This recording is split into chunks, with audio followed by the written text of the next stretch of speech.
ಆಲಿಸುತ್ತಿರುವ ಎಲ್ಲ ಹಿರಿಯರೇ, ಸಹೋದರಿಯರೇ, ಸಹೋದರರೇ, ಅಸ್ಸಲಾಮು ಅಲೈಕುಂ ವರಹಮತುಲ್ಲಾಹಿ ವಬರಕಾತು. ಅಲ್ಹಮ್ದುಲಿಲ್ಲಾಹ್, ಅಲ್ಲಾಹನ ಅಪಾರವಾದ ಅನುಗ್ರಹದಿಂದ ಇವತ್ತು 10:30 ಗಂಟೆಯಿಂದ ಇಲ್ಲಿಯ ತನಕ ಒಂದು ಒಳ್ಳೆಯ ಕಾರ್ಯಕ್ರಮದಲ್ಲಿ ನಾವೆಲ್ಲ ಭಾಗವಹಿಸಿದೆವು. ದಾವತ್ತಿನ ಬಗ್ಗೆ ವಿವಿಧ ವಿಷಯಗಳನ್ನು ನಾವಿವತ್ತು ಚರ್ಚೆ ಮಾಡಿದೆವು. ನಮ್ಮ ಸಂಶಯಗಳನ್ನು ನಿವಾರಿಸುವಂತಹ ಪ್ರಯತ್ನವನ್ನು ಕೂಡ ನಾವು ಮಾಡಿದೆವು. ಇದು ನಮ್ಮ ಮಟ್ಟಿಗೆ ಒಂದು ನಿರಂತರ ಕಾರ್ಯಕ್ರಮ ಇದೆ. ನಮ್ಮ ಅಧ್ಯಯನ, ನಮ್ಮ ತರಬೇತಿ,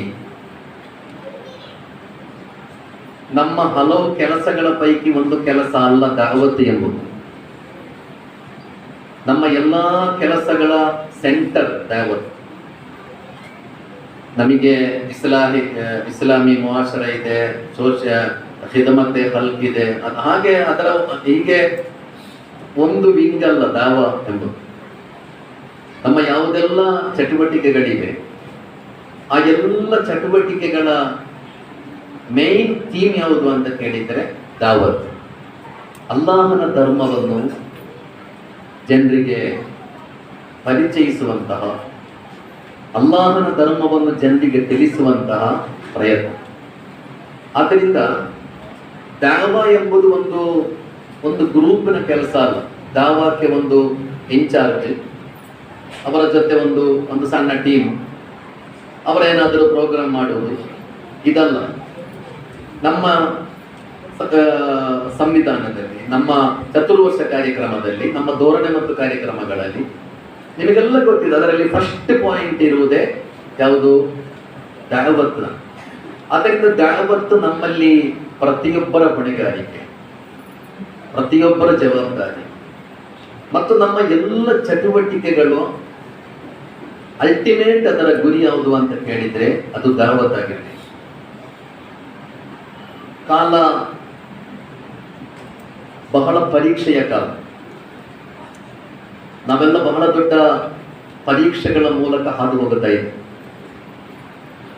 ಆದರೆ ಈ ಪರೀಕ್ಷೆಗಳು ದೊಡ್ಡ ಅವಕಾಶಗಳು ಅಂತ ಹೇಳಿದ್ರು ನವಾಜ್. ಇನ್ನ ಮಅಲ್ ಉಸ್ರಿ ಯುಸ್ರ ಅಂತ ಹೇಳಿದಲ್ಲ.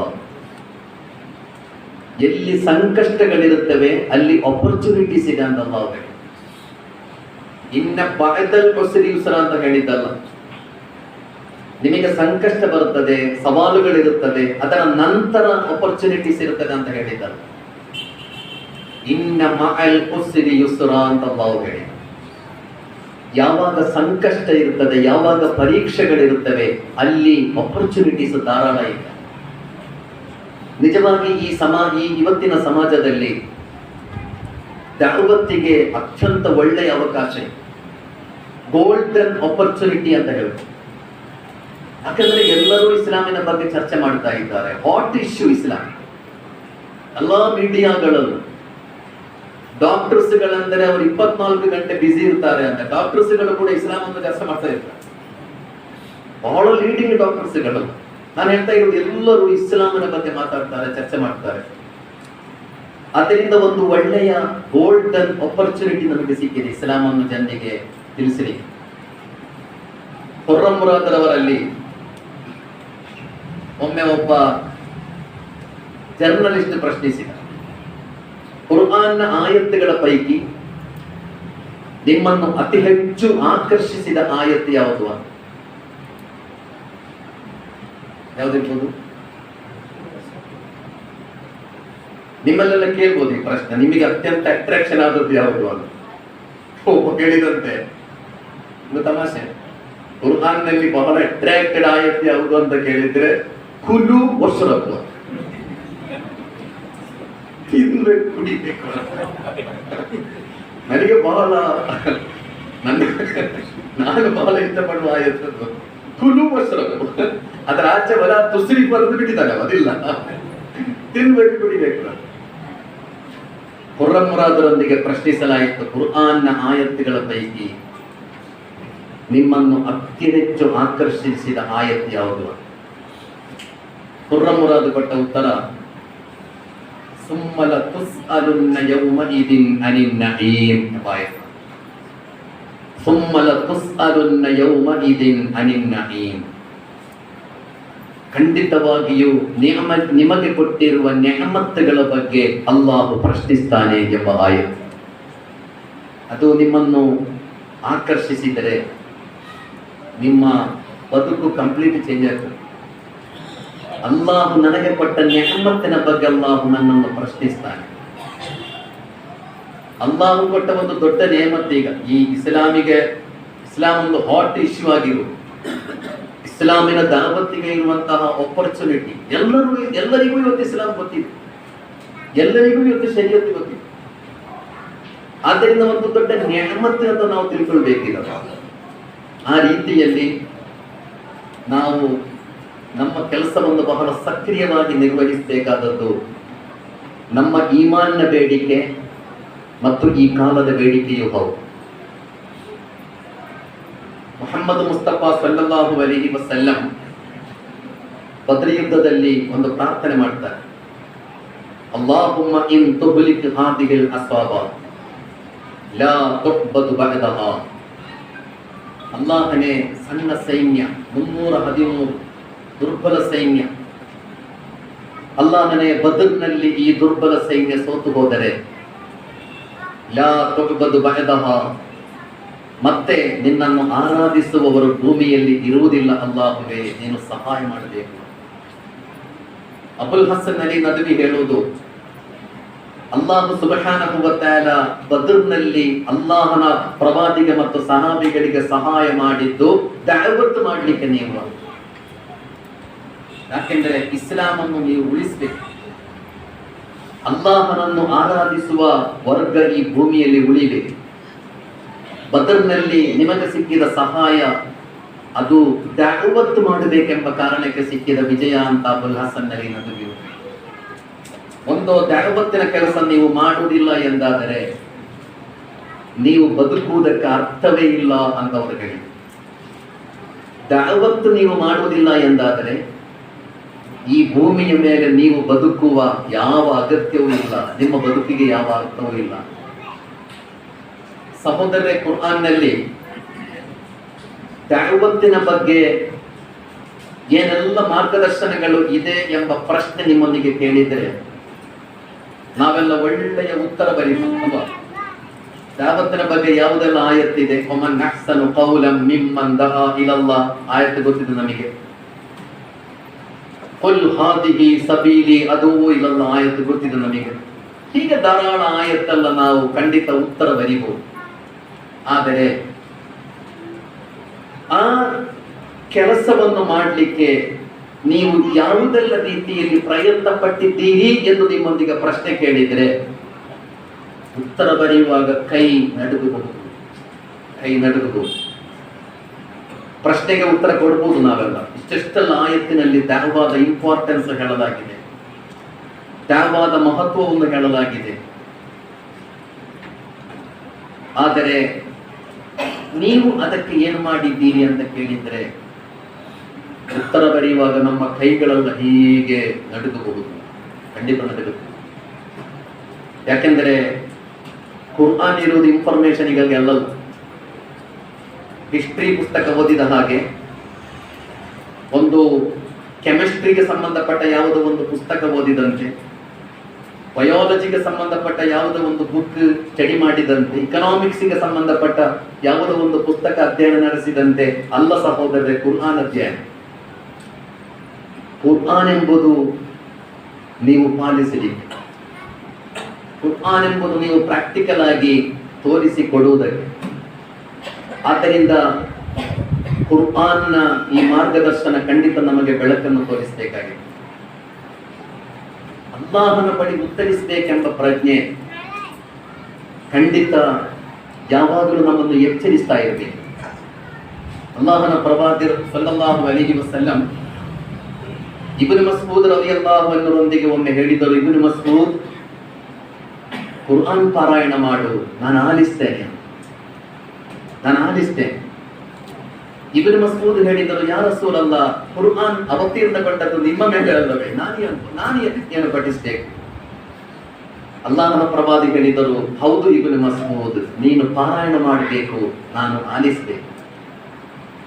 ಇಬ್ನ್ ಮಸ್ಊದ್ ರಲಿಯಲ್ಲಾಹು ಅನ್ಹು ಬಹಳ ಸುಶ್ರಾವ್ಯವಾಗಿ ಕುರ್ಆನ್ ಪಾರಾಯಣ ನಡೆಸ್ತಾ ಹೋಗ್ತಾರೆ.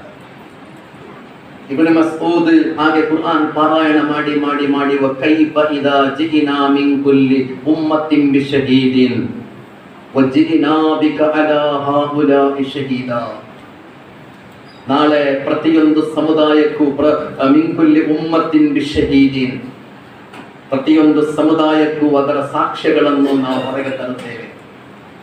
ಪ್ರವಾದಿಯವರೇ, ನಿಮ್ಮ ಜನತೆಯ ವಿರುದ್ಧ ನಿಮ್ಮನ್ನು ಸಾಕ್ಷಿಗಳಾಗಿ ನಾನು ಎಬ್ಬಿಸುವಾಗ ಹೇಗಿರಬಹುದು ಎಂದಲ್ಲಾಹು ಕೇಳು. ನಿಮ್ಮ ಜನತೆಗೆ ಪ್ರವಾದಿಯವರೇ, ನಿಮ್ಮನ್ನು ಸಾಕ್ಷಿಗಳಾಗಿ ನಾನು ಅಲ್ಲಿ ನಿಲ್ಲಿಸುವಾಗ, ವಿಚಾರಣೆಗೆ ಒಳಪಡಿಸುವಾಗ ಹೇಗಿರಬಹುದು ಕೈಫ ಅಂತ ಅಲ್ಲಾಹು ಕೇಳು. ಅಲ್ಲಾಹನ ಪ್ರವಾದಿ ಸಲ್ಲಲ್ಲಾಹು ಅಲೈಹಿ ವಸಲ್ಲಂ ಹೇಳಿದರು, ಇಬ್ನ್ ಮಸ್ಊದ್, ಸಾಕು ಸಾಕು. ಅಲ್ಲಾಹನ ಪ್ರವಾದಿಯ ಕಣ್ಣಿನಿಂದ ಕಣ್ಣೀರು ಹರಿತಾ ಇದೆ ಧಾರಾಕಾರವಾಗಿ. ಅಲ್ಲಾಹನ ಪ್ರವಾದಿ ಹೇಳಿದರು, ಇಬ್ನ್ ಮಸ್ಊದ್ ನಿಲ್ಲಿಸುವಂತ. ಅದರ ಆಚೆ ಅಲ್ಲಾಹನ ಪ್ರವಾದಿಗೆ ಆಲಿಸಲಿಕ್ಕೆ ಸಾಧ್ಯ ಆಗಲಿಲ್ಲ ಆ ಸಂದರ್ಭದಲ್ಲಿ. ಸಹೋದರರೇ, ಅಲ್ಲಾಹನ ಬಳಿ ಉತ್ತರಿಸಬೇಕೆಂಬ ಪ್ರಜ್ಞೆ ಇಸ್ಲಾಂ ನನ್ನ ಕೈಯಲ್ಲಿತ್ತು, ಕುರ್ಆನ್ ನನ್ನ ಕೈಯಲ್ಲಿತ್ತು. ಎಷ್ಟು ಅದ್ಭುತವಾದ ಕುರ್ಆನ್, ಎಷ್ಟೆಲ್ಲ ಕುರ್ಆನ್ನ ಒಂದೊಂದು ಸೂಕ್ತಗಳು ಕೂಡ ಮನುಷ್ಯನನ್ನು ಯಾವುದೆಲ್ಲ ರೀತಿಯಲ್ಲಿ ಬದಲಾಯಿಸ್ತದೆ. ಲಿಯೋಪೋಲ್ಡ್ ವೈಸ್ ಅಂತ ಒಬ್ಬ ಯಹೂದಿ ವಿದ್ವಾಂಸ ಇದ್ದರು, ಜರ್ಮನ್, ಬಹಳ ದೊಡ್ಡ ರಾಜತಂತ್ರಜ್ಞ, ವಿದೇಶಿ ರಾಯಭಾರಿ, ಬಹಳ ದೊಡ್ಡ ಹೈಲಿ ಕ್ವಾಲಿಫೈಡ್ ಲಿಯೋಪೋಲ್ಡ್ ವೈಸ್. ಅವರೊಂದು ದಿವಸ ಟ್ರೈನ್ನಲ್ಲಿ ಪ್ರಯಾಣ ಮಾಡ್ತಾ ಇದ್ದಾರೆ ತನ್ನ ಮಿಸಸ್ ಜೊತೆಗೆ, ತನ್ನ ಪತ್ನಿಯ ಜೊತೆ. ಟ್ರೈನ್ನಲ್ಲಿ ಅವರ ಸೀಟಿನ ಎದುರಿನಲ್ಲಿ ಒಂದು ಫ್ಯಾಮಿಲಿ ಇದೆ. ಆ ಫ್ಯಾಮಿಲಿಯನ್ನು ನೋಡುವಾಗಲೇ ಗೊತ್ತಾಗ್ತದೆ ಬಹಳ ರಿಚ್ ಫ್ಯಾಮಿಲಿ ಅಥವಾ ಶ್ರೀಮಂತ ಕುಟುಂಬ. ಆದರೆ ಲಿಯೋಪೋಲ್ಡ್ ವೈಸ್ ಬಹಳ ಸೂಕ್ಷ್ಮವಾಗಿ ಅವರನ್ನು ನೋಡುತ್ತಾರೆ. ಅವರಿಗೆ ಗೊತ್ತಾಯಿತು ಈ ಕುಟುಂಬ ಬಹಳ ರಿಚ್ ಫ್ಯಾಮಿಲಿ, ಆದರೆ ಇವರ ಮನಸ್ಸಿನಲ್ಲಿ ಸಮಾಧಾನ ಇದೆ. ಯಾವುದೋ ರೀತಿಯ ಅಸಮಾಧಾನ, ಅಸಹನೆ ಅವರ ಮುಖದಲ್ಲಿ, ಅವರ ಚಟುವಟಿಕೆಗಳಲ್ಲಿ ಕಾಣ್ತಾ ಇದೆ. ಲಿಯೋಪೋಲ್ಡ್ ವೈಸ್ ಅವರನ್ನು ಗಮನಿಸಿ ತನ್ನ ಪತ್ನಿಯೊಂದಿಗೆ ಕೇಳ್ತಾರೆ, ಯಾಕೆ ಈ ಜನರು ಇಷ್ಟು ಶ್ರೀಮಂತರಾಗಿದ್ದುಕೊಂಡು ಕೂಡ ಒಂದು ರೀತಿಯ ಅಸಮಾಧಾನದಲ್ಲಿದ್ದಾರೆ, ಇವರಿಗೆ ಸಮಾಧಾನ ಯಾಕೆ ಇಲ್ಲ? ಹಾಗೆ ಟ್ರೈನ್ ನಿಂದ ಅವರ ಸ್ಟಾಪ್ ಬಂದಾಗ ಲಿಯೋಪೋಲ್ಡ್ ವೈಸ್ ಮತ್ತು ಅವರ ಪತ್ನಿ ಇಳಿದ್ದಾರೆ. ಅವ್ರ ಮನೆಗೆ ಹೋಗುದು, ಅವರ ಮನೆಗೆ ರಾತ್ರಿ ಆಗಿದೆ. ಒಂದು ಅಂಗಡಿಯಿಂದ ಒಂದು ಪಾರ್ಸಲ್ ತಗೊಂಡ್ರು ಅವರು ಊಟ ಮಾಡಿ. ಹಾಗೆ ಆ ಪಾರ್ಸಲ್ ತಗೊಂಡು ಹೋಗಿ ಮನೆಯಿಂದ ಅದನ್ನು ಬಿಚ್ಚಿ ಅವರು ಫುಡ್ ತಗೊಳ್ಳುವಾಗ ಈ ಪಾರ್ಸಲ್ ಕಟ್ಟಿದ್ದ ಪೇಪರ್ ಇದೆಯಲ್ಲ, ಆ ಪೇಪರ್ನ ಕೊನೆಯಲ್ಲಿ ಒಂದು ಸೆಂಟೆನ್ಸ್ ಇದೆ ಇಂಗ್ಲಿಷ್ನಲ್ಲಿ. ಅದು ಹೆಚ್ಚು ಹೆಚ್ಚಾಗಿ ಇತರರಿಗಿಂತ ಅಧಿಕವಾಗಿ ಸಂಪಾದಿಸುವ ಚಿಂತೆ ನಿಮ್ಮನ್ನು ಅನಾಸ್ಥೆಗೆ ಒಳಪಡಿಸಿ ಬಿಟ್ಟಿದೆ ಮತ್ತು ಇದೇ ಚಿಂತೆಯಲ್ಲಿ ನೀವು ಕೊನೆಗೆ ಗೋರಿಯ ಅಂಚನ್ನು ತಲುಪುತ್ತೀರಿ ಎಂದು ಬರೆದು ಕೊನೆಗೆ ದಿ ಹೋಲಿ ಕುರ್ಆನ್ ಅಂತ ಅದರಲ್ಲಿ ಬರೆದಿರಲಾಗಿದೆ. ಸೂರ ಅತ್ತಕಾಸುರ್ ಇದೆ, ಅಲ್ಹಾಕುಮ್ ಅತ್ತಕಾಸುರ್ ಹತ್ತಾ ಜುರ್ತುಮುಲ್ ಮಕಾಬಿರ್. ಪರಸ್ಪರ ಈ ಸ್ಪರ್ಧೆ, ಹೆಚ್ಚು ಹೆಚ್ಚು ಸಂಪಾದಿಸುವ ಸ್ಪರ್ಧೆ ಮನುಷ್ಯನ ಸಮಾಧಾನವನ್ನು ಕಿತ್ತು ಹಾಕಿದೆ, ಅಳಿಸಿ ಹಾಕಿದೆ ಮತ್ತು ಗೋರಿಯ ತನಕ ಈ ಅನಾಸ್ಥೆ, ಈ ಆಸೆ ನಿಮ್ಮನ್ನು ಬೆನ್ನಟ್ಟುತ್ತಲೇ ಇರುತ್ತದೆ ಎಂಬ ಸೂರತ್ತು ತಕಾಸುರ್ನ ಒಂದು ಆಯತ್ತನ್ನು ಹೋಲಿ ಕುರಾನ್ ಅಂತ ಬರೆದು ಅದರಲ್ಲಿ ಬರೆಯಲಾಗಿದೆ. ಲಿಯೋಪೋಲ್ಡ್ ವೈಸ್ ಆ ಸೂಕ್ತವನ್ನು ಬಹಳ ಆಕರ್ಷಿಸ್ತದೆ. ಅವರ ನಂತರ ಆ ಸೂಕ್ತದಿಂದ ಆಕರ್ಷಿತರಾಗಿ ಕುರ್ಆನ್ ಸ್ಟಡಿ ಮಾಡಬೇಕು ಅಂತ ಬಯಸ್ತಾರೆ. ಒಂದು ಕುರ್ಆನ್ ಟ್ರಾನ್ಸ್ಲೇಷನ್ ಸಿಗಬೇಕು. 1.5 ತಿಂಗಳು ಅವರು ಹುಡುಕಾಡಿದ್ರು. ಆ ಕಾಲ ಇವತ್ತು ಇಷ್ಟು ಕುರ್ಆನ್ ಟ್ರಾನ್ಸ್ಲೇಷನ್ ಇರುವ ಕಾಲ. 1.5 ತಿಂಗಳ ಹುಡುಕಾಟದ ನಂತರ ಅವರಿಗೆ ಒಂದು ಇಂಗ್ಲಿಷ್ ಟ್ರಾನ್ಸ್ಲೇಷನ್ ಸಿಗ್ತದೆ ಕುರ್ಆನ್. ಅವರ ಕುರ್ಆನ್ ಅನ್ನು ಸ್ಟಡಿ ಮಾಡ್ತಾರೆ. ಖಾಲಿ ಈ ಪೇಪರ್ನಲ್ಲಿ ಒಂದು ತುಂಡು ಸಿಕ್ಕಿದ್ದವರಿಗೆ ಅದರ ಕಾರಣಕ್ಕೆ ಕುರ್ಆನ್ ಸ್ಟಡಿ ಮಾಡುವ ಬಗ್ಗೆ ಅವರು ಹೇಳಿದ್ರು, ನನಗೆ ಫಸ್ಟಿಗೆ ಬೋರ್ ಆಯಿತು ಅಂತ. ಕುರ್ಆನ್ ಓದುವಾಗ ನನಗೆ ಅರ್ಥವೇ ಆಗುದಿಲ್ಲ, ಬೋರ್ ಆಗ್ತಾ ಇತ್ತು. ನಾನು ಮತ್ತೆ ಮತ್ತೆ ಓದಿದೆ, ಮತ್ತೆ ನಾನು ಓದಿದೆ. ಆಗ ನನಗೆ ಏನನಿಸುತ್ತಂದ್ರೆ, ಒಬ್ಬ ತಾಯಿ ತನ್ನ ಮಗುವನ್ನು ಹೇಗೆ ಸಮಾಧಾನ ಪಡಿಸ್ತಾಳೋ,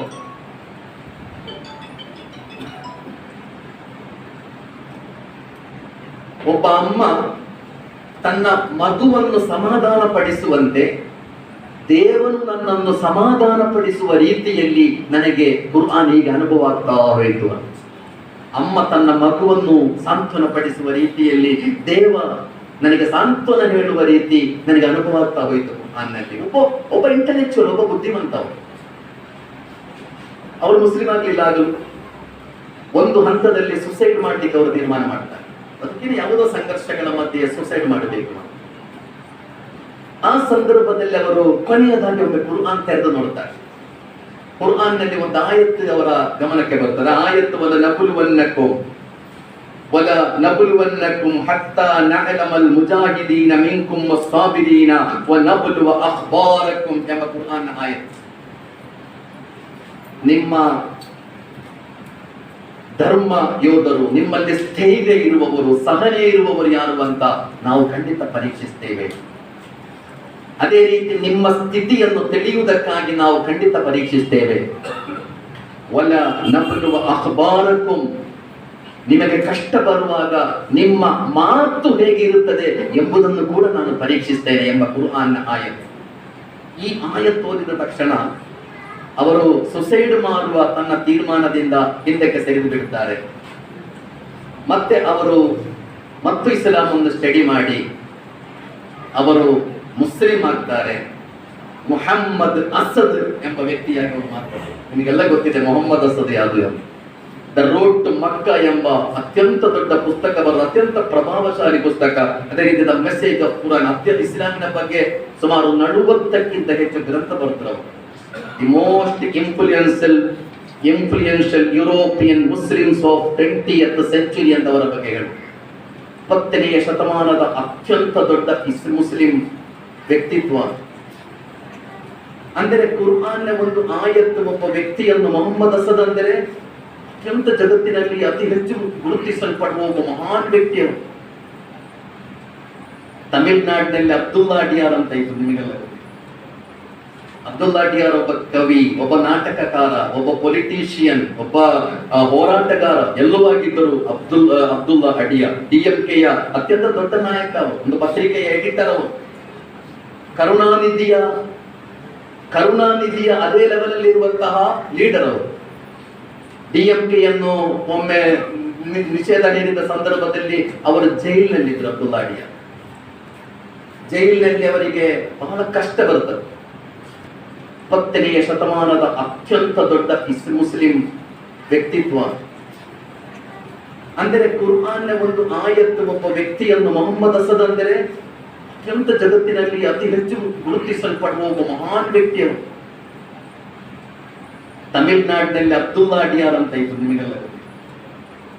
ಅಬ್ದುಲ್ಲಾ ಅಡಿಯಾರ್ ಒಬ್ಬ ಕವಿ, ಒಬ್ಬ ನಾಟಕಕಾರ, ಒಬ್ಬ ಪೊಲಿಟಿಷಿಯನ್, ಒಬ್ಬ ಹೋರಾಟಗಾರ ಎಲ್ಲವೂ ಆಗಿದ್ದರು. ಅಬ್ದುಲ್ಲಾ ಅಡಿಯಾರ್ DMKಯ ಅತ್ಯಂತ ದೊಡ್ಡ ನಾಯಕ ಅವರು, ಒಂದು ಪತ್ರಿಕೆಯ ಎಡಿಟರ್ ಅವರು. ಕರುಣಾನಿಧಿಯ ಅದೇ ಲೆವೆಲ್ ಅಲ್ಲಿ ಇರುವಂತಹ ಲೀಡರ್ ಅವರು. DMKಯನ್ನು ಒಮ್ಮೆ ನಿಷೇಧ ನೀಡಿದ ಸಂದರ್ಭದಲ್ಲಿ ಅವರು ಜೈಲಿನಲ್ಲಿದ್ದರು. ಅಬ್ದುಲ್ಲಾ ಅಡಿಯಾರ್ ಜೈಲಿನಲ್ಲಿ ಅವರಿಗೆ ಬಹಳ ಕಷ್ಟ ಬರುತ್ತದೆ, ದೊಡ್ಡ ದೌರ್ಜನ್ಯ ಎಲ್ಲ ನಡೆಯುತ್ತದೆ. ಅಬ್ದುಲ್ಲಾ ಅಡಿಯಾರ್ ಇರುವ ಸೆಲ್ಲಿನಲ್ಲಿ ಒಬ್ಬ ಯುವಕ ಇದ್ದಾನೆ, ಬಹಳ ಒಳ್ಳೆಯ ಯುವಕ, ಜೈಲಿನಲ್ಲಿದ್ದಾನೆ. ಅವನ ಹೆಸರು ಸಲೀಮನ್. ಅವ ಯಾವಾಗಲೂ ರಾತ್ರಿ ಹೊತ್ತು ಯಾವುದೋ ಒಂದು ಪುಸ್ತಕ ಹಿಡಿದು ಈಗ ಓದ್ತಾ ಇರ್ತಾನೆ ಜೈಲಿನಲ್ಲಿ. ಅಬ್ದುಲ್ಲಾ ಅಡಿಯಾರ್ ಅದೆಲ್ಲ ನೋಡ್ತಾ ಇದ್ದಾನೆ. ಅವನೊಬ್ಬ ಹಿಂದೂ, ದೇವರ ಬಗ್ಗೆ ಧರ್ಮದ ಬಗ್ಗೆ ಏನು ಆಸಕ್ತಿ ಇಲ್ಲದ ಮನುಷ್ಯ. ಹಾಗೆ ಒಂದು ದಿವಸ ಈ ಯುವಕ ಪುಸ್ತಕವನ್ನು ಹೀಗೆ ಓದಿ ಅಳುತ್ತಾ ಇದ್ದಾನೆ. ಪುಸ್ತಕವನ್ನು ಹೀಗೆ ಕಣ್ಣಿಗೆ ಹಿಡಿದು ಕಣ್ಣೀರು ಹರಿಸ್ತಾ ಇದ್ದಾನೆ. ಅಬ್ದುಲ್ಲಾ ಅಡಿಯಾರ್ ಹೋಗಿ ಬೆನ್ನು ತಟ್ಟಿ ಕೇಳಿದ್ರು, ಸಹೋದರ ಯಾವ ಪುಸ್ತಕ ಓದ್ತಾ ಇದ್ದೀಯಾ ಅಂತ ಕೇಳಿದ್ರು. ನಾನು ಕುರ್ಆನ್ ಓದುತ್ತಾ ಇದ್ದೇನೆ ಅಂತ ಹೇಳಿದ. ಸಹೋದರ ಯಾಕೆ ಅಳುತ್ತಾ ಇದ್ದೀಯಾ ಅಂತ ಕೇಳಿದ್ರು ಅಬ್ದುಲ್ಲಾ ಅಡಿಯಾರ್. ಅವರು ಹೇಳಿದ್ರು, ಸರ್, ನಾನು ಅಳುವುದು ದುಃಖದಿಂದ ಅಲ್ಲ, ನನ್ನ ನೋವನ್ನು, ನನ್ನ ಕಷ್ಟವನ್ನು ಯಾರೊಂದಿಗೆ ಹೇಳಿಕೊಳ್ಬೇಕಿತ್ತೋ ಅವರೊಂದಿಗೆ ಹೇಳಿಕೊಂಡಾಗ ನನಗೆ ಸಿಕ್ಕಿದ ಸಮಾಧಾನಕ್ಕಾಗಿ ನಾನು ಅಳುತ್ತಾ ಇದ್ದೇನೆ, ಕಣ್ಣೀರು ಹರಿಸ್ತಾ ಇದ್ದೇನೆ. ನನ್ನ ನೋವು, ನನ್ನ ಕಷ್ಟ ಯಾರೊಂದಿಗೆ ಹೇಳಬೇಕಿತ್ತೋ ಅವನೊಂದಿಗೆ ಹೇಳಿಕೊಂಡಾಗ ನನಗೆ ಸಿಕ್ಕಿದ ಸಮಾಧಾನ, ನನಗೆ ಸಿಕ್ಕಿದ ಸಾಂತ್ವನಕ್ಕಾಗಿ ನಾನು ಕಣ್ಣೀರು ಹರಿಸಿದೆ, ದುಃಖದಿಂದ ಹರಿಸಿದ ಕಣ್ಣೀರಲ್ಲ. ನೀನು ಯಾರೊಂದಿಗೆ ದುಃಖ ಹೇಳಿದ್ದು ಅಂತ ಕೇಳಿದಾಗ ಆ ಯುವಕ ಹೇಳಿದ, ನನ್ನ ಅಲ್ಲಾಹನೊಂದಿಗೆ ನನ್ನ ದುಃಖವನ್ನು ಹೇಳಿಕೊಂಡೆ ನಾನು, ನನಗೆ ಸಮಾಧಾನ ಆಯಿತು. ಕೈಯಲ್ಲಿರುವ ಗ್ರಂಥ ಪುಸ್ತಕ ಯಾವುದು? ಅದು ಕುರ್ಆನ್. ಅದು ನಾನು ಓದಬಹುದು ಅಂತ ಕೇಳ್ತಾರೆ ಅಡಿಯಾರ್, ಓದಬಹುದು ಅಂತ ಹೇಳಿದ ಯುವಕ. ಅದು ನನಗೆ ಅರ್ಥ ಆಗಬಹುದು ಅಂತ ಕೇಳಿದ್ರು ಅಡಿಯಾರ್, ಅರ್ಥ ಆಗಬಹುದು, ಇದು ತಮಿಳು ಟ್ರಾನ್ಸ್ಲೇಷನ್ ಅಂತ ಹೇಳಿದ. ಹಾಗೆ ಕುರ್ಆನ್ನ ತಮಿಳು ಭಾಷಾ ಟ್ರಾನ್ಸ್ಲೇಷನ್ ಅಬ್ದುಲ್ಲಾ ಅಡಿಯಾರ ಕೈಗೆ ಆ ಯುವಕ ಕೊಡುತ್ತಾರೆ. ಅಬ್ದುಲ್ಲಾ ಅಡಿಯಾರ್ ಅದನ್ನು ತೆರೆದು ನೋಡುವಾಗ ಅದರಲ್ಲಿ ಪ್ರಪ್ರಥಮವಾಗಿ ಅವರ ಗಮನಕ್ಕೆ ಬಂದ ಆಯತ್ ಫಲಾ ತಖ್ಶೌಹುಂ ವಖ್ಶೌನಿ, ಸೂರತುಲ್ ಬಕ್ರಾದ ಆಯತ್. ನೀವು ಯಾರನ್ನು ಹೆದರಬೇಡಿ, ನನ್ನನ್ನು ಮಾತ್ರ ಭಯಪಡಬೇಕು ಎಂಬ ಕುರ್ಆನ್ನ ಆಯತ್ ಪ್ರಪ್ರಥಮವಾಗಿ ಅವರ ದೃಷ್ಟಿಗೆ ಬಿದ್ದದ್ದು. ಆ ಆಯತ್ ಅಬ್ದುಲ್ಲಾ ಅಡಿಯಾರನ್ನು ಬದಲಾಯಿಸುತ್ತದೆ. ಅಬ್ದುಲ್ಲಾ ಅಡಿಯಾರ್ ಇಸ್ಲಾಂ ಸ್ವೀಕರಿಸಿದರು. 1987ರಲ್ಲಿ ಇಸ್ಲಾಂ ಸ್ವೀಕರಿಸಿ 97ರಲ್ಲಿ ಅವರು ಮರಣ ಹೊಂದುತ್ತಾರೆ ಮತ್ತು ಅವರ ಪತ್ನಿ ಮಕ್ಕಳೆಲ್ಲ ಅವರು ಇಸ್ಲಾಂ ಸ್ವೀಕರಿಸ್ತಾರೆ. ಸೆರೆಮನೆಯಿಂದ ಮಸೀದಿಗೆ ಅಂತ ಅವರು ಇಸ್ಲಾಂ ಸ್ವೀಕರಿಸಿದ ಮೇಲೆ ಬರೆದ ಒಂದು ಪುಸ್ತಕ, ನೀವು ಓದಬೇಕಾದ ಪುಸ್ತಕ. ತಮಿಳುನಾಡಿನ ಇತಿಹಾಸ, ಇಲ್ಲಿನ ತನಕ ತಮಿಳುನಾಡಿನಲ್ಲಿ ಅಬ್ದುಲ್ಲಾ ಅಡಿಯಾರ್ ಅಂತಹ ಒಬ್ಬ ದಾಯಿ ಇರಲೇ ಇಲ್ಲ ಅಂತ ಹೇಳಲಾಗುತ್ತದೆ. ಅಷ್ಟು ದೊಡ್ಡ ದಾಯಿಯಾಗಿ ಬದಲಾಗ್ತಾರೆ. ನೋಡಿ, ನನ್ನ ಮತ್ತು ನಿಮ್ಮ ಕೈಯಲ್ಲಿರುವ ಗ್ರಂಥ ಬಹಳ ಅದ್ಭುತ ಗ್ರಂಥ ಸಹೋದರ. ಇತ್ತೀಚೆಗೆ ಅಮೆರಿಕಾದಲ್ಲಿ ಒಬ್ಬರು ಒಂದು ಘಟನೆ ಹೇಳಿದ್ರು, ಇತ್ತೀಚೆಗೆ ಲೇಟೆಸ್ಟ್. ಕೇರಳದವರ ಪೂರ್ವಿಕರಾದ ಕೇರಳದವರು, ಅವರು ಫ್ಯಾಮಿಲಿಯಲ್ಲಿ ಅಮೆರಿಕಾದಲ್ಲಿದ್ದಾರೆ. ಒಬ್ಬಳು ಯುವತಿ, ಅವಳೊಂದು ಟ್ಯಾಕ್ಸಿಯಲ್ಲಿ ಪ್ರಯಾಣ ಮಾಡ್ತಾ ಇದ್ದಾರೆ. ಟ್ಯಾಕ್ಸಿಯಲ್ಲಿ ಅವಳ ಕೈಯಲ್ಲಿ ಕುರ್ಆನ್ ಕೂಡ ಅಮೆರಿಕದ, ನಾವು ಫಾರಿನ್ ಕಂಟ್ರೀಸ್ ಅಂತ ಹೇಳುವಾಗ ಯಾವುದೂ ಇಲ್ಲದ ಕಂಟ್ರಿ ಅಲ್ಲ, ಬಹಳ ಇಸ್ಲಾಮಿ ನಿಷ್ಠೆ ಇರುವ ಹೆಣ್ಣು ಮಕ್ಕಳು ಗಂಡು ಮಕ್ಕಳು ಇರುವಂತಹ ಕಂಟ್ರಿ ಫಾರಿನ್ ಕಂಟ್ರೀಸ್. ಅಮೆರಿಕಾದಲ್ಲಿ ಆ ಹೆಣ್ಣು ಮಕ್ಕಳು ಟ್ಯಾಕ್ಸಿಯಲ್ಲಿ ಪ್ರಯಾಣ ಮಾಡುವಾಗ ಕುರ್ಆನ್ ಹೀಗೆ ಇಂಗ್ಲಿಷ್ ಟ್ರಾನ್ಸ್ಲೇಷನ್ ಸ್ಟಡಿ ಮಾಡಿ ಓದ್ತಾ ಇದ್ದಾರೆ. ದಾರಿಯಲ್ಲಿ ಒಬ್ಬ ಯುವಕ ಆ ಟ್ಯಾಕ್ಸಿಗೆ ಹತ್ತುತ್ತಾನೆ. ಆ ಯುವಕ ಕೂಡ ಬಂದು ಟ್ಯಾಕ್ಸಿಯಲ್ಲಿ ಕುಳಿತುಕೊಂಡ. ಈ ಯುವತಿಯ ಕೈಯಲ್ಲಿರುವ ಗ್ರಂಥವನ್ನು ನೋಡಿ ಅದೇನು ಅಂತ ಕೇಳಿದ. ಆ ಯುವತಿ ಇದು ಕುರ್ಆನ್ ಅಂತ ಹೇಳ್ತಾಳೆ. ನನಗೆ ಕೊಡ್ಬಹುದಾ ಅಂತ ಕೇಳಿದ. ತಗೊಳ್ಳುವ ಅಂತ ಹೇಳಿ ಕೊಡ್ತಾನೆ ಅವನ ಕೈಗೆ, ಅವಳು ಕೊಡ್ತಾಳೆ ಕುರ್ಆನ್ನ ಇಂಗ್ಲಿಷ್ ಟ್ರಾನ್ಸ್ಲೇಷನ್. ಆ ಯುವಕ ಕುರ್ಆನ್ ಅನ್ನು ಹೀಗೆ ತೆರೆದು ನೋಡಿದಾಗ ಅವನ ಗಮನಕ್ಕೆ ಬಿದ್ದ ಪ್ರಥಮ ಸೂಕ್ತ ಯಾವುದೆಂದರೆ ಲಾ ರೈಬ ಫೀಹಿ ಅಂತ, ಈ ಗ್ರಂಥದಲ್ಲಿ ಯಾವುದೇ ಸಂಶಯ ಇಲ್ಲ ಎಂಬ ಒಂದು ಸೂಕ್ತವನ ದೃಷ್ಟಿಗೆ ಬೀಳ್ತದೆ. ಆ ಯುವಕ ಕೇಳಿದ, ಸಂಶಯ ಇಲ್ಲದ ಒಂದು ಗ್ರಂಥ ಇದೆಯಾ ಜಗತ್ತಿನಲ್ಲಿ? ಆ ಹೆಣ್ಣು ಮಗಳು ಹೇಳಿದ್ರು, ಹೌದು, ಈ ಗ್ರಂಥದಲ್ಲಿ ಯಾವ ಸಂಶಯವೂ ಇಲ್ಲ, ಇದು ಪರಮ ಸತ್ಯ. ಆ ಯುವಕ ಕುರ್ಆನ್ ಸ್ಟಡಿ ಮಾಡಿದ. ಇತ್ತೀಚಿನ ಲೇಟೆಸ್ಟ್ ಘಟನೆ, ಆ ಯುವಕ ಇಸ್ಲಾಂ ಸ್ವೀಕರಿಸಿ ಇವತ್ತೊಬ್ಬ ಒಳ್ಳೆಯ ಮುಸ್ಲಿಂ ಆಗಿ ಬದುಕುತ್ತಾ ಇದ್ದಾನೆ. ನಾನು ಹೇಳುತ್ತಿರುವುದು, ಇವತ್ತಿನ ಕಾಲದಲ್ಲಿ ಸುಮ್ಮಲ ತುಸ್ಅಲುನ್ನ ಯೌಮಇದಿನ್ ಅನಿನ್ ನഈಮ್, ಖಂಡಿತ ಅತ್ಯಂತ ಒಳ್ಳೆಯ ಆಪರ್ಚುನಿಟಿ ನಮಗೆಲ್ಲ ಕೊಟ್ಟಿದ್ದಾರೆ. ಇಸ್ಲಾಮನ್ನು ಜನರಿಗೆ ಬೇಕಾದ ರೀತಿಯಲ್ಲಿ ತಿಳಿಸಲಿಕ್ಕೆ, ಅದರ ಜೊತೆಗೆ ಇಸ್ಲಾಮನ್ನು ತಿಳಿಯಲು ಬೇಕಾದಷ್ಟು ವಸ್ತು ನಿಮ್ಮ ಕೈಯಲ್ಲಿ. ಒಂದು ಕಾಲ ಇತ್ತು ಇಸ್ಲಾಮಿನ ಬಗ್ಗೆ ಇನ್ಫಾರ್ಮೇಶನ್ಸ್ಗಳಿರಲಿಲ್ಲ, ಪುಸ್ತಕ ಇರಲಿಲ್ಲ, ಸಾಹಿತ್ಯ ಇರಲಿಲ್ಲ. ಇವತ್ತು ನಾವೆಲ್ಲ ಇಸ್ಲಾಮಿನ ಬಗ್ಗೆ ನಾವೆಲ್ಲ ದೊಡ್ಡ ದೊಡ್ಡ ವಿದ್ವಾಂಸರೇನಲ್ಲ. ಯಾಕೆಂದ್ರೆ ಇಸ್ಲಾಮಿನ ಬಗ್ಗೆ ನಿಮಗೆ ತಿಳಿಲಿಕ್ಕೆ ಬೇಕಾದಷ್ಟು ಇವತ್ತು ಸವಲತ್ತುಗಳಿವೆ. ಇಸ್ಲಾಮಿ ಆಂದೋಲನ ನಿಮಗೆ ಮಾಡಿಕೊಟ್ಟಿದೆ. ಈ ನೆಹಮತ್ತನ್ನು ನೀವು ಉಪಯೋಗಿಸುವುದಿಲ್ಲ ಎಂದಾದರೆ ಸುಮ್ಮಲ ತುಸ್ಅಲುನ್ನ ಯೌಮಇದಿನ್ ಅನಿನ್ ನഈಮ್. ಸಹೋದರರೇ, ಈ ನೆಹಮತ್ತುಗಳ ಬಗ್ಗೆ ಅಲ್ಲಾಹನ ಬಳಿ ಖಂಡಿತ ನಾವು ಉತ್ತರಿಸಲೇಬೇಕಾಗಿದೆ. ಆದ್ದರಿಂದ ಬಹಳ ಹೊಣೆಗಾರಿಕೆಯೊಂದಿಗೆ, ಅತ್ಯಂತ ಜವಾಬ್ದಾರಿಯೊಂದಿಗೆ ಅಲ್ಲಾಹನ ಬಳಿ ಉತ್ತರಿಸಬೇಕು ಎಂಬ ಪ್ರಜ್ಞೆಯೊಂದಿಗೆ, ಮತ್ತು ನನ್ನ ಕೈಯಲ್ಲಿರುವ ಈ ಗ್ರಂಥ, ಈ ಕುರ್ಆನ್, ಇದು ಜಗತ್ತಿನಲ್ಲಿ ಅತ್ಯಂತ ಅದ್ಭುತಗಳನ್ನು ಸೃಷ್ಟಿಸಲಿಕ್ಕೆ ಸಾಧ್ಯ ಇರುವ ಗ್ರಂಥ ಎಂಬ ಬಲವಾದ ಆತ್ಮವಿಶ್ವಾಸದೊಂದಿಗೆ ಸಹೋದರರೇ, ನಾವು ಈ ದೀನನ್ನು, ಈ ಗ್ರಂಥವನ್ನು ಜನರಿಗೆ ಪರಿಚಯಿಸಲಿಕ್ಕೆ ಯಾವುದೆಲ್ಲ ಮಾರ್ಗಗಳಿವೆಯೋ ಆ ಎಲ್ಲ ಮಾರ್ಗಗಳನ್ನು ಬಳಸಿಕೊಳ್ಬೇಕು.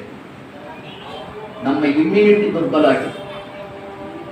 ಇಮ್ಯುನಿಟಿ ದುರ್ಬಲ ಆದರೆ ಏನಾಗ್ತದೆ? ರೋಗ ಬರ್ತದೆ.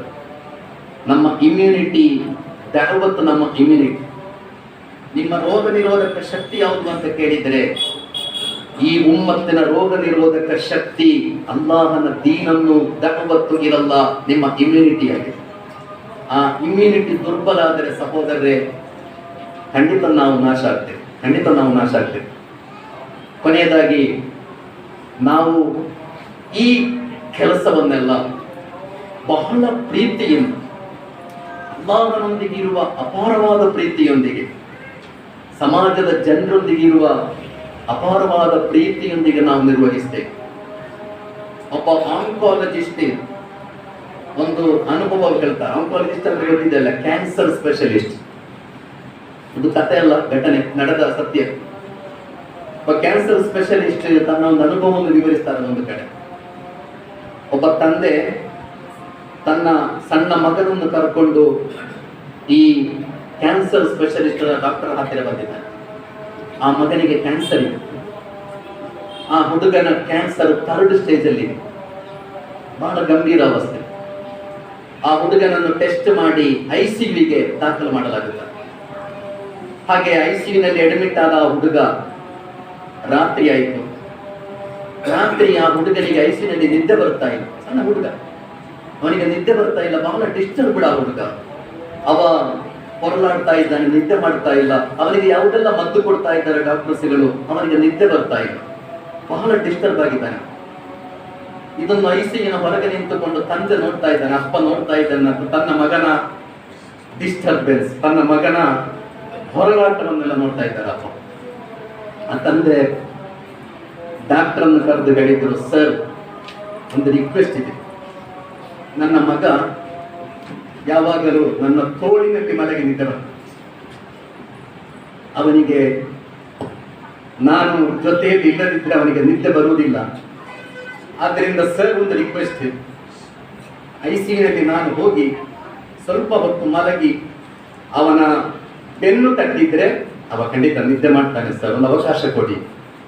ಅದಕ್ಕೆ ಡಾಕ್ಟರ್ ಹೇಳಿದರು, ಇಲ್ಲ, ಯಾಕೆಂದ್ರೆ ICUನಲ್ಲಿ ಹಾಗೆ ಯಾರಿಗೂ ಅಡ್ಮಿಷನ್ ಕೊಡ್ಲಿಕ್ಕೆ ಆಗೋದಿಲ್ಲ. ನಿಮಗೊಬ್ಬರಿಗೆ ಕೊಟ್ಟರೆ ಇನ್ನೊಬ್ಬರಿಗೆ ಸಮಸ್ಯೆ ಆಗ್ತದೆ, ಆದ್ದರಿಂದ ಅದು ಸಾಧ್ಯ ಇಲ್ಲ ಅಂತ ಹೇಳಿ ನಡೆದ ಘಟನೆ. ಆಗ ಆ ಪಾಪ ಆ ತಂದೆ ಹೊರಗೆ ನಿಂತುಕೊಂಡು ಇನ್ನೊಂದು ರಿಕ್ವೆಸ್ಟ್ ಮಾಡ್ತಾರೆ, ಸರ್, ಒಂದು ರಿಕ್ವೆಸ್ಟ್, ನನ್ನ ಮಗನ ಹತ್ರ ನೀವು ಹೋಗಿ ಹೇಳಬೇಕು, ಈ ಬೆಡ್ ಇದೆಯಲ್ಲ, ಈ ICUನ ಬೆಡ್, ಅವ ಮಲಗಿ ಇರುವ ICUನ ಬೆಡ್ ಇದೆಯಲ್ಲ, ಈ ಬೆಡ್ಡಿನ ಬ್ಯಾಕಿನಲ್ಲಿರುವ ಗೋಡೆ, ವಾಲ್, ಆ ಗೋಡೆಯ ಹಿಂದಿನಲ್ಲಿ ನಿನ್ನ ಅಪ್ಪ ಇದ್ದಾನೆ ಮತ್ತು ನಿನ್ನನ್ನು ಹೀಗೆ ಅಪ್ಪಿ ಹಿಡಿದಿದ್ದಾರೆ ಅಂತ ನೀನು ಹೇಳಿ. ಅಷ್ಟು ಹೇಳ್ತಾರೆ. ಆ ಡಾಕ್ಟರ್ ಹೋಗಿ ಹೇಳಿದ್ರು, ಡಾಕ್ಟರ್ ಹೋಗ್ತಾರೆ, ಆಗ್ಬೋದು, ನಾನು ಹೇಳ್ತೇನೆ ಸರ್. ಹಾಗೆ ಆ ಡಾಕ್ಟರ್ ಹೇಳೋದು, ನಾನು ರಾತ್ರಿ 4 ಗಂಟೆಗೆ ಆಪರೇಷನ್ ICUನಿಂದ ಹೊರಗೆ ಬಂದೆ, ಯಾವುದೋ ವಿಷಯಕ್ಕೆ ನಾನು ICUನಿಂದ ಹೊರಗೆ ಬಂದು ಆ ಗೋಡೆಯ ಹತ್ತಿರದಿಂದ ಹೋಗುವಾಗ 4 ಗಂಟೆಯ ಆ ಸಮಯದಲ್ಲಿ ಕೂಡ ಆ ಅಪ್ಪ ಹೀಗೆ ಗೋಡೆಯನ್ನು ತಪ್ಪಿಕೊಂಡು ನಿಂತಿದ್ದಾರೆ. ನಾನು ಹೇಳುತ್ತಿರುವುದು, ಮನುಷ್ಯನಿಗೆ ಇಂತಹ ಪ್ರೀತಿಯಲ್ಲಿ ಇರಬೇಕು. ನಾವು ಎಷ್ಟು ನಮ್ಮ ಮಕ್ಕಳನ್ನೆಲ್ಲ ಪ್ರೀತಿಸ್ತೇವೆ, ಎಷ್ಟು ಕುಟುಂಬವನ್ನು ಪ್ರೀತಿಸ್ತೇವೆ, ಅದರ ಆಚೆ ಅಲ್ಲಾಹನನ್ನು ಪ್ರೀತಿಸಲು ನಮಗೆ ಸಾಧ್ಯ ಆದರೆ ಖಂಡಿತವಾಗಿಯೂ ನಮ್ಮ ಕೆಲಸ, ನಮ್ಮ ಹೊಣೆಗಾರಿಕೆ, ನಮ್ಮ ಜವಾಬ್ದಾರಿ ಇದನ್ನೆಲ್ಲ ನಿರ್ವಹಿಸಲಿಕ್ಕೆ ನಮಗೆ ಸಾಮರ್ಥ್ಯ ಸಿಗ್ತದೆ, ಟೈಮ್ ಇರುತ್ತದೆ, ನಮ್ಮ ಟ್ಯಾಲೆಂಟ್ ಉಪಯೋಗ ಆಗ್ತದೆ. ಕೊನೆಯದಾಗಿ ಸಹೋದರರೇ, ಸಿಂಧನೂರು ಎಂಬುದು ನಮಗೆಲ್ಲ ಸಿಂಧನೂರು ಪರಿಚಯ ಮಾಡಿಕೊಟ್ಟದ್ದು ಇಬ್ರಾಹಿಂ ಸೈದರು. ನಾವೆಲ್ಲ ಈ ಆಂದೋಲನ ಪರಿಚಯ ಆಗುವ ಟೈಮಿನಲ್ಲಿ ಸಿಂಧನೂರೆಂಬ ನಾಡು, ಸಿಂಧನೂರಿನ ಇಸ್ಲಾಮಿ ಆಂದೋಲನ, ಸಿಂಧನೂರಿನ ಚಟುವಟಿಕೆಗಳು ಇದೆಲ್ಲ ಇಬ್ರಾಹಿಂ ಸೈದ್ ಕಲಿಸಿಕೊಟ್ಟರು. ಅದರಿಂದ ಸಿಂಧನೂರು ಅಂತ ನಮಗೆಲ್ಲ ಬಹಳ ಪ್ರೀತಿ. ಎಲ್ಲಿಗೆ ಹೋಗದಿದ್ರು ಸಿಂಧನೂರಿಗೆ ಹೋಗ್ತೀವಿ, ನಾವು ಬರ್ತೇವೆ. ಯಾಕೆಂದ್ರೆ ನಮ್ಮ ಚಟುವಟಿಕೆ ನನಗೆ ನಿಮ್ಮ ಜೊತೆ ಯಾವ ಸಂಬಂಧವೂ ಇಲ್ಲಲ್ಲ, ನಮಗೆ ನಾವೇ ಸಂಬಂಧಿಕರ. ಆದರೆ ನಮ್ಮ ಚಟುವಟಿಕೆ, ನಮ್ಮ ಕೆಲಸ ಬಹಳ ಸಂತೋಷ ಏನಂದ್ರೆ ಕೆಲವು ಕಡೆ ಜಮಾತ್ನ ಸಭೆಗಳಿಗೆ ಹೋದರೆ ಮುದುಕರು ಮಾತ್ರ ಕಾಣಲಿಕ್ಕೆ ಸಿಗ್ತಾರೆ. ಮುದುಕರು ನಮ್ಮ ಅಸೆಟ್, ಅದಕ್ಕೇನು ತಪ್ಪು ತಿಳ್ಕೊಳ್ಳಿ, ವಯಸ್ಸಾದವರಂದ್ರೆ ಬ್ಯಾಟದವರಲ್ಲ, ವಯಸ್ಸಾದವರು ನಮ್ಮ ಅಸೆಟ್, ಅವರ ಅನುಭವ ಖಂಡಿತ ನಮಗೆಲ್ಲ ಅಸೆಟ್. ಆದ್ರೆ ಅಲ್ಹಮ್ದುಲಿಲ್ಲಾಹ್ ಅಲ್ಲಾಹನ ಅಪಾರವಾದ ಅನುಗ್ರಹದಿಂದ ಸಿಂಧನೂರಿಗೆ ಬಂದರೆ ಧಾರಾಳ ಯುವಕರು ಯುವತಿಯರು ತರಬೇತಿ ಸಭೆಗಳಲ್ಲಿ ಬೇರೆ ಬೇರೆ ಸಭೆಗಳಲ್ಲಿ ನಾವು ಅನುಭವ. ಆದ್ದರಿಂದ ಅಲ್ಲಾಹು ದೊಡ್ಡ ನೇಮತ ಮಾಡಿದ್ದಾನೆ, ಧಾರಾಳ ಅಲ್ಲಾಹು ನಮ್ಮ ಕೈಯಲ್ಲಿ ಧಾರಾಳ ಅನುಭವ ಇದೆ, ಧಾರಾಳ ನೇಮತ್ತಿದೆ. ಅದರಿಂದ ಸಹೋದರರೇ, ಯಾವತ್ತು ನಮ್ಮ ಅತ್ಯಂತ ಪ್ರಯಾರಿಟಿಯಲ್ಲಿ ಇರಬೇಕು. ನಮ್ಮೆಲ್ಲರ ಕಲ್ಚರ್ ಫಿತ್ರತ್ ಅಲ್ಲಾಹನ ಕಡೆಗೆ ಜನರನ್ನು ಆಹ್ವಾನಿಸುವುದು, ಇಸ್ಲಾಮನ್ನು ಜನರಿಗೆ ಪರಿಚಯಿಸುವುದು, ಅದಕ್ಕೆ ಬೇಕಾದ ಅಧ್ಯಯನ, ಅದಕ್ಕೆ ತ್ಯಾಗ ಬೇಕಾಗ್ತದೆ, ಅದಕ್ಕೆ ವಿವೇಕ ಬೇಕಾಗ್ತದೆ, ಅದಕ್ಕೆ ಸಾಮರ್ಥ್ಯ ಬೇಕಾಗ್ತದೆ. ಎಲ್ಲ ರೀತಿಯಲ್ಲೂ ಅಲ್ಲಾಹನ ದೀನ್ನ ಈ ದಾವತ್ತಿಗಾಗಿ ಅಲ್ಲಾಹನೊಂದಿಗಿರುವ ಪ್ರೀತಿಯೊಂದಿಗೆ ಅಲ್ಲಾಹನನ್ನು ಅಪಾರವಾಗಿ ಪ್ರೀತಿಸಿ ಮತ್ತು ಈ ನಾಡಿನ ನಮ್ಮ ಎದುರಿನಲ್ಲಿರುವ ಅಭಿಸಂಬೋಧಿತರನ್ನು ಅತಿ ಹೆಚ್ಚು ಪ್ರೀತಿಸಿ ಬಹಳ ಕಾಳಜಿಯೊಂದಿಗೆ ಮತ್ತು ಅಲ್ಲಾಹನ ಬಳಿ ಉತ್ತರಿಸಬೇಕೆಂಬ ಪ್ರಜ್ಞೆಯೊಂದಿಗೆ ಸಹೋದರರೇ, ಖಂಡಿತವಾಗಿಯೂ ನಾವು ಕೆಲಸ ನಿರ್ವಹಿಸುವುದಾದರೆ ಇನ್ನಲ್ಲದೀನ ಜಾಹದು ಫೀನಾ ಲನಹದಿಯನ್ನಹುಂ ಸುಬಲನ, ಅಲ್ಲಾಹನ ಮಾರ್ಗದಲ್ಲಿ ನೀವು ಕೆಲಸ ಮಾಡುವಾಗ ಅಲ್ಲಾಹು ನಿಮಗೆ ಬಾಗಿಲುಗಳನ್ನು ತೆರೆದುಕೊಡುತ್ತಾನೆ, ಅಲ್ಲಾಹು ನಿಮಗೆ ಸಹಾಯ ಮಾಡುತ್ತಾನೆ ಎಂದು ಅಲ್ಲಾಹು ಸುಬ್ಹಾನಹು ವ ತಆಲ ವಾಗ್ದಾನ ಮಾಡಿದ್ದಾನೆ. ಅಲ್ಲಾಹನ ಸಹಾಯ ಪಡೆಯುವ, ಅಲ್ಲಾಹನ ದೀನಿಗಾಗಿ ಬದುಕಲು, ಅವನ ದೀನಿನ ಕೆಲಸ ಮಾಡುತ್ತಾ ಸಂತೃಪ್ತಿಯೊಂದಿಗೆ ಮರಣ ಹೊಂದಲು ಅಲ್ಲಾಹು ಸುಬ್ಹಾನಹು ವ ತಆಲ ನಮಗೆಲ್ಲರಿಗೂ ತೌಫೀಕ್ ನೀಡಲಿ. ವಾಹಿರು ದಅವಾನ ಅಲ್ಹಮ್ದುಲಿಲ್ಲಾಹಿ ರಬ್ಬಿಲ್ ಆಲಮೀನ್. ಅಸ್ಸಲಾಮು ಅಲೈಕುಂ. ಸರ್, ಇದುವರೆಗೂ ಭಾವುಕರಾಗಿ ಮಾತಾಡಿರ್ತಕ್ಕಂಥ ಜನಾಬ್ ಮೊಹಮ್ಮದ್ ಪ್ಲೀಸ್ ಅವರು ನಮ್ಮ ಜಮಾತ್ ಇಸ್ಲಾಮಿಗೆ ಸಿಕ್ಕಿರ್ತಕ್ಕಂಥ ಒಂದು ಪುಣ್ಯ, ನಮ್ಮ ಪುಣ್ಯ ಅಂತ ನಾನು ಭಾವಿಸ್ತೇನೆ. ಅಂತಿಮವಾಗಿ ಶುಕ್ರಿಯ ಕಲಿಮಾ ಸ್ಥಾನೀಯ ಜಮಾತ್